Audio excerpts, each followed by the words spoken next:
Hello everyone, I know it's been a while, but don't worry because I'm back with more videos about Numa, which if you're new here, is the name of one of my OC stories, and making more videos about it is probably something I should have been more quick about, since the first round of videos I did about Numa seemed to do pretty well, and now I don't know if any of you even remember it, but I'll still tell you guys all about the world, even if it's not quite as many of you as the first time. This video in particular will focus on one of the races in the world, a bit of their collective history, and a spotlight on a new character who I created and works at the magic school / guild that Reeve, Wynn, and Celeste all go to. If you don't know who those people are, then watch the first parts of this series. Anyways, I have named this magic school the Verdun Conservatory. But with all that context out of the way, we can get right into the first, there are two, speed paint of this video. The character I've designed here today is called Tomi Cagliostro, and they're a witch, which is a type of magic user in this world.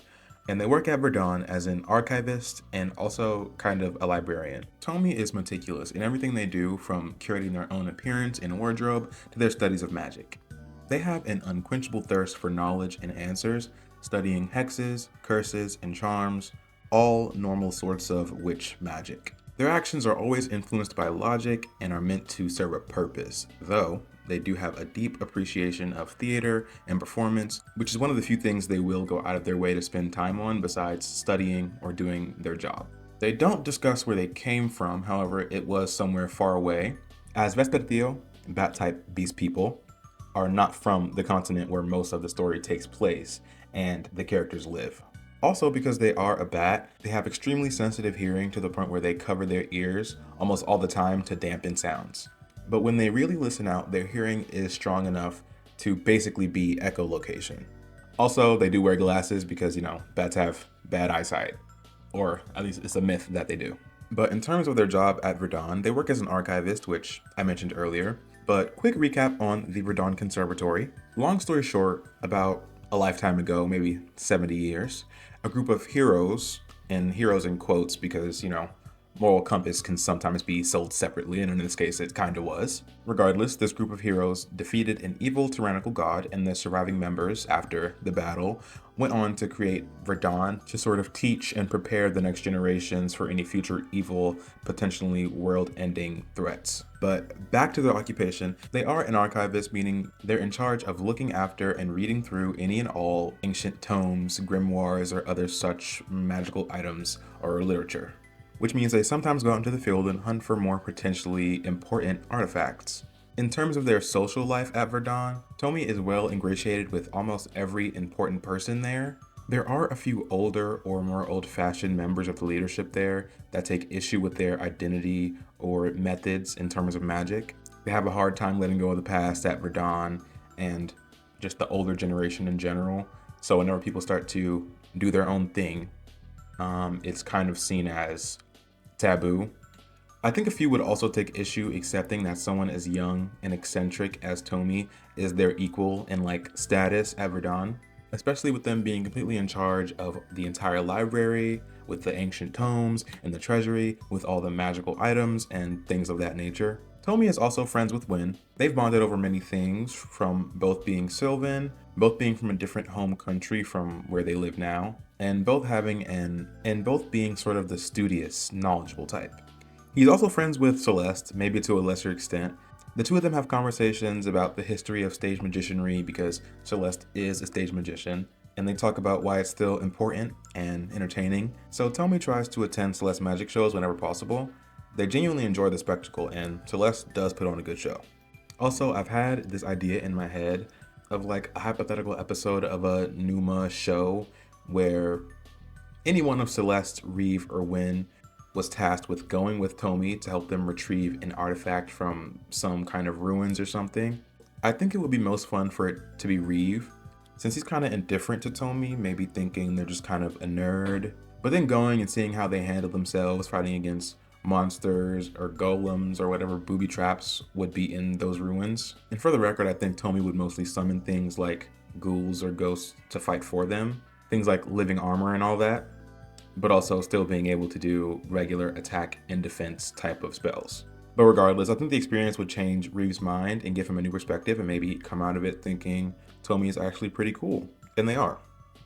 By this point in the speed paint, you should be starting to see in their design that they are in fact a witch. And every good witch has a familiar, right? Tomi's familiar in particular is a wayward spirit they affectionately call creme brulee, which appears as just a bat-shaped ball of energy. Now, I'm about to lore dump you a bit about creme brulee, so bear with me. But this is important context, I feel. So this is something that will be revealed much later on in the story if I was presenting this to you in chronological order, but we can just go ahead and reveal it anyway. First off, Sylvans, formerly called Beastmen in universe, is the name of the race that Tomi and Win both are. I called them Vespertio earlier, which is just a common name for bat beast people specifically. I haven't thought of one for the more canine like ones like Win, but ignore that. Anyways, Sylvans are intrinsically tied to magic and often have a weird specific little magical trick that they can do. Tomi's is that he can essentially commune with the dead or talk to spirits, which is of course how the whole situation with creme brulee being their familiar came about. And that's all fine and dandy, right? But the crazy thing about creme brulee is that creme brulee isn't just a bat-shaped spirit. It's the ghost of a once powerful magic user. I haven't really worked out all the details of Creme's past life, but Tomi is helping creme brulee to essentially pass on by completing their unfinished business. In short terms, creme brulee, which to be clear is not the person's real name, but just a nickname Tomi gave to her because they liked it, and dedicated their life to trying to find an ancient tome containing a secret ritual to transmutate any living being from one form to another without killing it or causing harm to the caster, which, to be clear, is not something magic can usually do. Any other spell or ritual even coming close to this level of power would require the power of a god, or if done by mortals, may not be escaped without losing your humanity. And Tomi agreed to helping to complete this mission, not only to help their friend, creme brulee, but because a power of that sort is very enticing to them, as well as the prospect of using it on themselves. Now, of course, making it widely known that a spell or ritual of this power exists would be not the best idea, so it has stayed a secret between the two of them.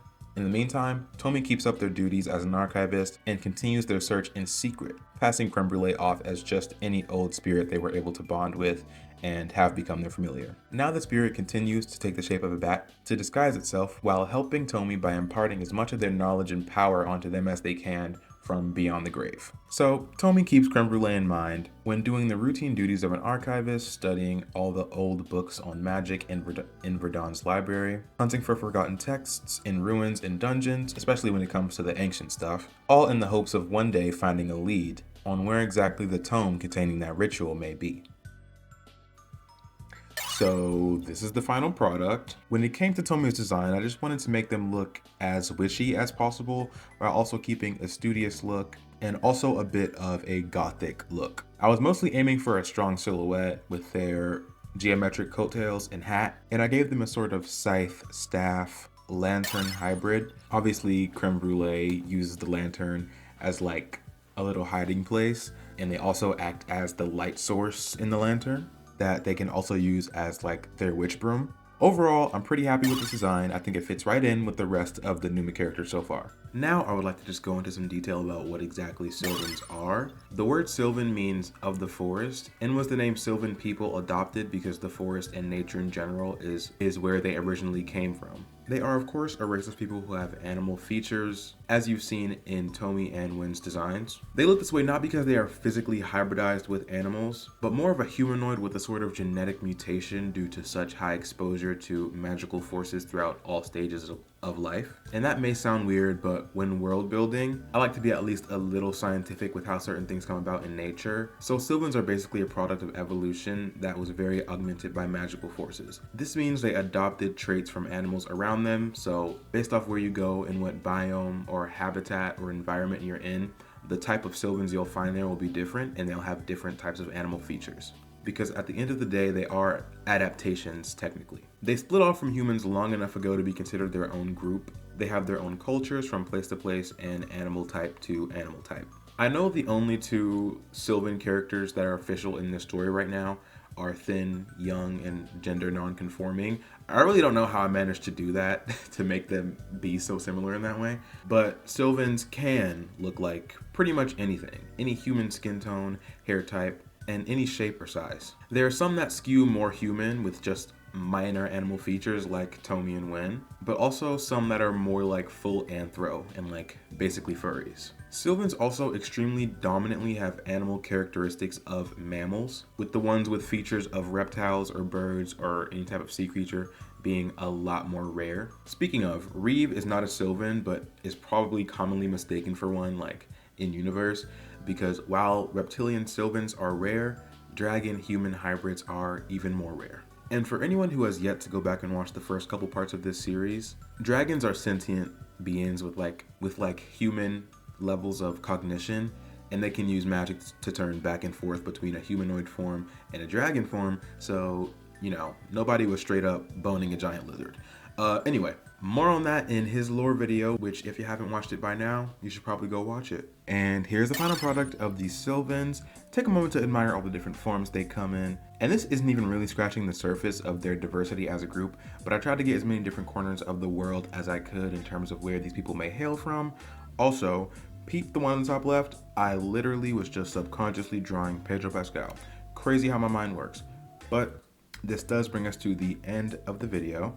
I hope you enjoyed, and if you did, be sure to like, subscribe, comment your favorite Sylvan in this lineup, share with a friend you think might enjoy, and that's all for me. I'll catch you all in the next one.